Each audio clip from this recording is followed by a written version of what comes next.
Hey guys, welcome back. Wanted to recap the predictions that I had made for Super Tuesday, going through and labeling the ones that I got correct or incorrect, and there's no other way about it. Joe Biden significantly outperformed his expectations that anyone was expecting from him heading into Super Tuesday. It was really tough to figure out exactly what was going to be happening on Super Tuesday, given the fact that Joe Biden was able to coalesce a ton of support at the last minute, picking up endorsements from Amy Klobuchar, Pete Buttigieg, Beto O'Rourke, and really coalescing a lot of that support behind his campaign was a significant boost to him on Election Day, Super Tuesday. Now, because of that, I got a lot of my predictions incorrect, so I'm going to go through and do a bit of a discussion on each of these states and talking about exactly what happened. So just going through right in alphabetical order, Alabama, one of the states that I actually was able to get a 3 for 3 as Joe Biden, a pretty straightforward one. He was expected to absolutely dominate, and he did, picking up 63% of the vote, with Bernie Sanders coming in second at about 17% and Bloomberg in third place at around 12 points. So filling those three in as correct.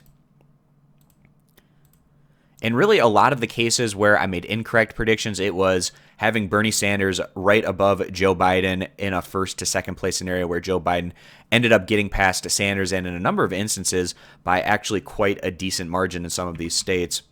So right now, the total cumulative amount correct right now is not accurate, but it will be once I fill in all of these columns. So as I get something in the way of these predictions correct, this number should start increasing. So a 3 for 3 there in Alabama. Now moving on to American Samoa. I had no idea what was going to happen out in American Samoa in their caucus. It's usually like 200 to 300 people participate in that caucus, so it's hard to get anything in the way of a really good idea on what's going to happen. I actually had an inclination that Michael Bloomberg might have success out in American Samoa because of his ad campaign, and you don't necessarily need to flip a ton of people to go on and win that American Samoa contest. But Michael Bloomberg got first. Actually, Tulsi Gabbard got second. Something else that I should have been able to perhaps foresee, given her lineage, and then I believe Bernie Sanders came in third place, but nonetheless got every single one of those incorrect. Next, moving on to the state of Arkansas, Joe Biden doing very well for himself in that one, picking up around 40% of the vote. Bernie Sanders in second at around 22%, and Michael Bloomberg is hovering around 17%. So that was another one where I was able to pick up a 3 for 3. So I'll go ahead and fill those in all green. Moving out to the state of California, it was expected to be a stronghold for Bernie Sanders, and currently he's sitting at around 34%, with Biden at around 25%. So currently he has around a 9% lead. Still a lot of the vote left to be counted with those mail-in ballots in California, but looking pretty good for Sanders that he's probably going to go on and claim that one. Now, I feel like Elizabeth Warren at least has an opportunity to potentially get past Michael Bloomberg in third place right now. She's losing to him by a couple of percent. But like I said, a lot of those mail-in ballots might be more beneficial to Warren. But for the time being, I'll mark it as incorrect because Bloomberg is currently standing in third place. So that's going to be a 2 out of 3 for the time being in California, with Bernie sitting in first, Joe Biden in second, and then Elizabeth Warren, like I said, currently sitting in fourth place. But she actually might be able to leapfrog Michael Bloomberg when things are all said and done. Now, the state of Colorado, nearly around 100% reporting Bernie Sanders winning that one around 36%, Joe Biden around 23%, and Bloomberg around 21%, able to get past Elizabeth Warren, who was at around 17%.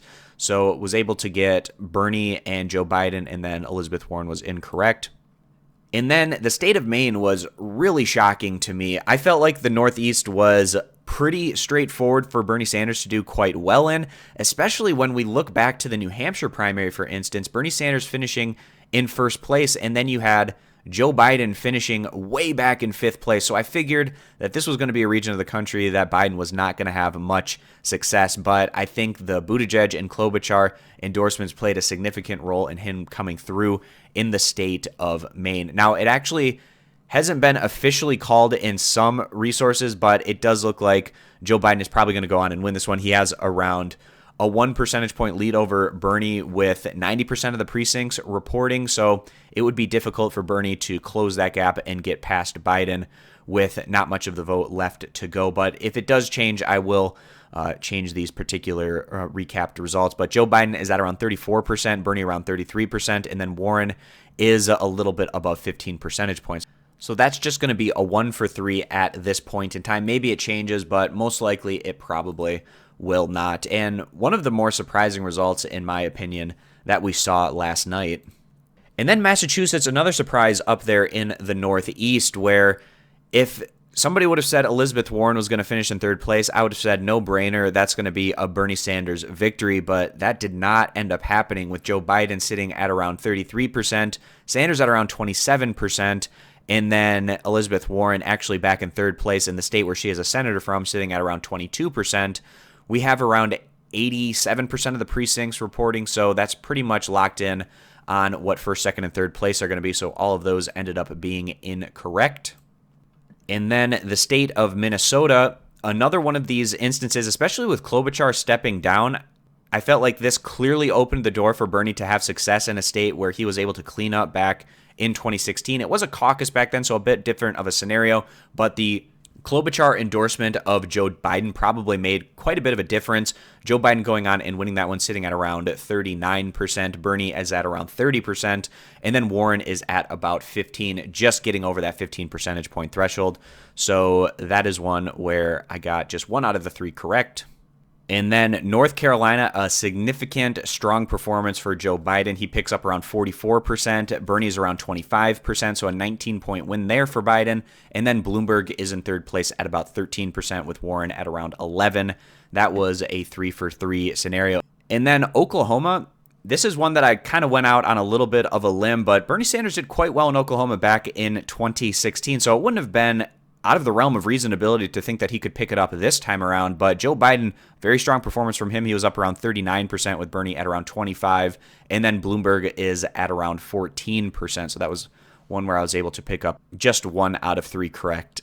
And then another one of those southeastern states, Tennessee, where Joe Biden had quite a bit of success. He picks up 42% of the vote, with Bernie Sanders at 25%, and Bloomberg a little bit above 15%. So that was a 3-for-3 scenario. And then Texas was close pretty much throughout the entire night, but Joe Biden was able to get past Bernie Sanders as we got more of the precincts in. So currently Joe Biden sitting around 33%, Bernie around 30%, and then Bloomberg is just a little bit above that 15 percentage point threshold, so just 1 out of 3 in that one. And in the state of Utah, Bernie, like back in 2016, has himself a bit of success, picking up around 35% of the vote, Biden around 17%, actually extremely close between Biden, Bloomberg, and Warren. Biden around 17%, just fractions of a percentage point ahead of Bloomberg, and Elizabeth Warren a little bit above the 15 percentage point threshold. So it really could have almost gone any way in that finish for second place, but Joe Biden was able to pick it up, and then Bloomberg just able to eke it out past Elizabeth Warren for that third place finish. So that was a 2 out of 3. And Vermont was very straightforward, with Bernie going on and winning that one with a little over 50% of the vote, with Joe Biden coming in second at 22%, and then Warren is a little bit above at 12% in third place. So that was a 3-for-3. And the state of Virginia, it really opened up the night, showing that it was likely going to be a very strong scenario for Joe Biden, because he's over 53% of the vote, with Sanders at around 23%. And then it was extremely close in that race for third place between Warren and Bloomberg. Warren able to get past Bloomberg by about a percentage point, sitting at around between 10 and 11% herself. So that was a 2 out of 3 situation. And with all said and done, my total cumulative percent correct is at just 61.4%. And essentially just some big surprises here going into Super Tuesday. States like Minnesota, Massachusetts, Maine, the fact that Biden was able to pick up wins in those areas was a bit surprising. And then in that race for third place between Michael Bloomberg and Elizabeth Warren, it appears that I overvalued Elizabeth Warren a bit more often, but those were extremely competitive in a number of instances and could have essentially gone either way. But at the end of the day, a lot more red on the screen than I was hoping for. And really, the general consensus for the most part of the past couple of weeks has been Bernie Sanders was going to have quite a bit of success on Super Tuesday, build himself a bit of a lead in the pledged delegates, but the surge in momentum that Biden had been able to pick up over the past few days was extremely significant and too much for Bernie Sanders to overcome in a lot of these areas, even states where Bernie was expected to do pretty well in himself. So we'll see how the dynamic of this race changes or doesn't change going forward. Maybe at this point, now that Joe Biden is the clear frontrunner, maybe he just steamrolls the rest of this thing, or maybe we get a bit of a pushback. Maybe there's some more endorsements that could be coming for Bernie Sanders. Really, best case scenario for Sanders at this point is having Warren drop out of the race and endorse him. But given that he didn't perform quite as well on a Super Tuesday, I wouldn't be surprised if Warren drops out and doesn't even necessarily endorse Bernie, kind of like what she did back in 2016, where she didn't endorse him over Hillary Clinton. She might just kind of sit on the sidelines and wait things out to see who goes on and ends up winning what is kind of becoming a head-to-head race at the top between Joe Biden and Bernie Sanders. So I'm going to continue to make these predictions throughout the course of this primary season. Maybe it starts getting quite a bit more straightforward from here on out, but we'll see if that ends up being the case or not. I appreciate you guys stopping by. Consider subscribing to the YouTube channel, and I'll see you guys back here for my next video.